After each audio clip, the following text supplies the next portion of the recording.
La ciencia ficción es uno de los géneros cinematográficos y literarios más geniales, imaginativos y emocionantes, pero es un género que poco se asocia a Latinoamérica.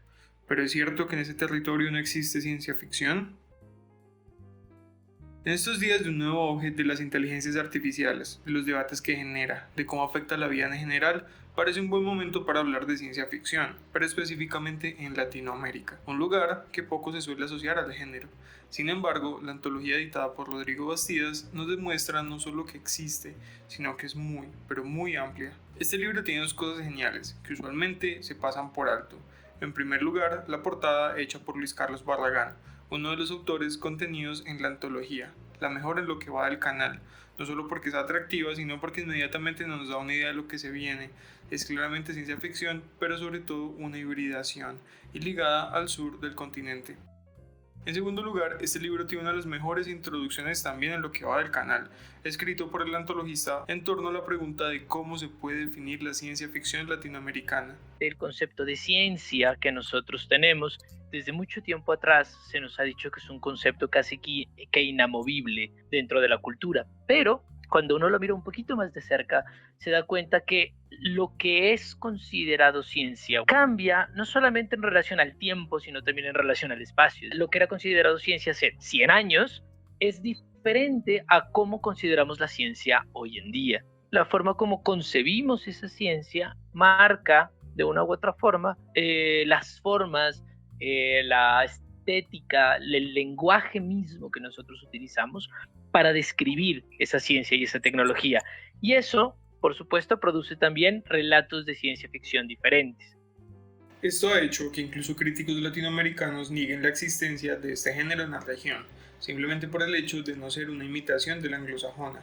Como el mismo Bastidas dice, Latinoamérica es una especie de territorio denominado desde su no ser aún. Que después no fuimos tercermundistas, sino países en vías de desarrollo, ¿no? Entonces, ni siquiera éramos algo, sino que estábamos en vías de ser algo. O sea, no había una identidad, ¿no? Nuestra identidad se basaba en el caso de querer ser algo.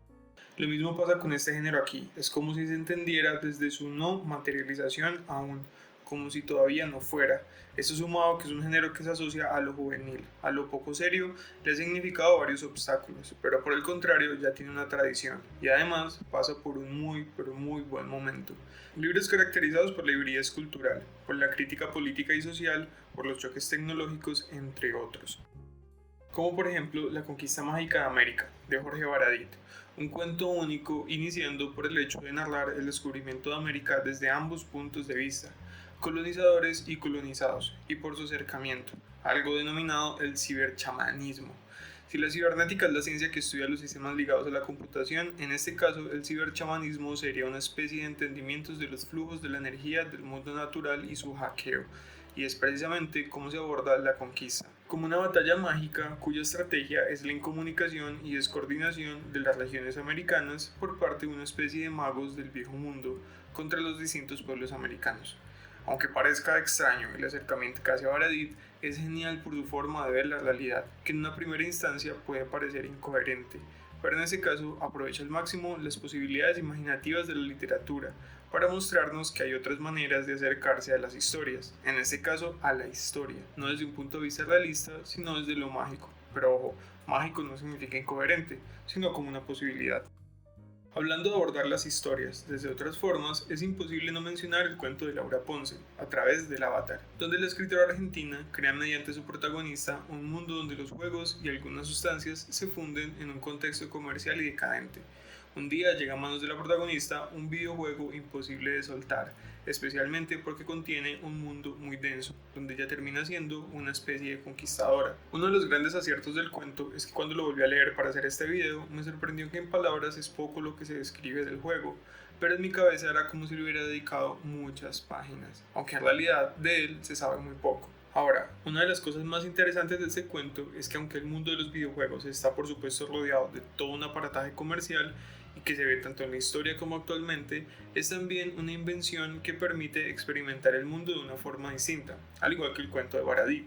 o mejor dicho, en este caso, es una forma de experimentar otro mundo. Aunque va en gran fondo sobre el tema de las adicciones, me parece que sobre todo es una forma de entender las ficciones y la necesidad de ellas. Ahora, hablando de cosas necesarias, es importante que no pases por este video sin darle me gusta, sin suscribirte y dejar bien activada esa campana.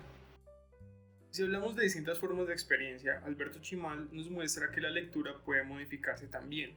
El gran experimento es un cuento hecho con una lista de sucesos, y honestamente, al verlo por primera vez, pareciera que no sé, podría ser algo forzado o aburrido, pero no, es raro, claro, pero es admirable porque en cada una de sus 100 líneas va hilando la historia de un experimento a escala mundial, en torno a las fronteras.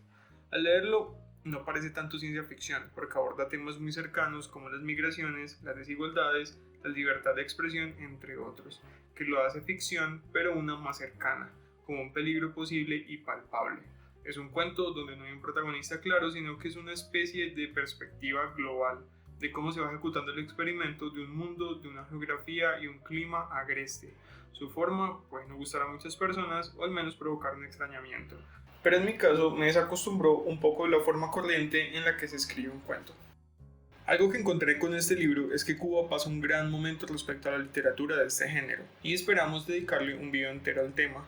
También es importante recordar que la ciencia ficción es una tradición en Latinoamérica que se remonta mucho antes a quienes participan en esta antología, pero este libro funciona como una gran ruta para continuar leyendo o introducirse por primera vez en la ciencia ficción latinoamericana. Es un libro entretenido, aunque a veces es difícil pasar de un cuento a otro, no porque sean enredados, sino porque cada uno tiene algo llamativo, por lo que no vale la pena pasar corriendo, algo que se queda con uno por un tiempo. Son textos importantes, porque no podemos vivir en un mundo que no hayamos imaginado antes, como dice Bastidas. Nosotros muchas veces no solemos salir o no estamos tan dispuestos a salir de la realidad, porque sentimos que nos ata fuertemente la realidad.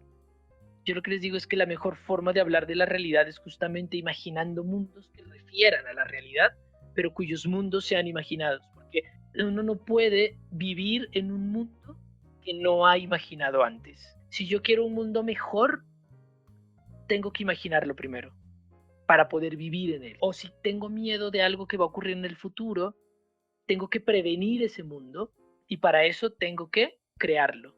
Entonces, el poder o la potencia que tiene la literatura de la imaginación es justamente el permitirnos crear el futuro en el cual queremos vivir.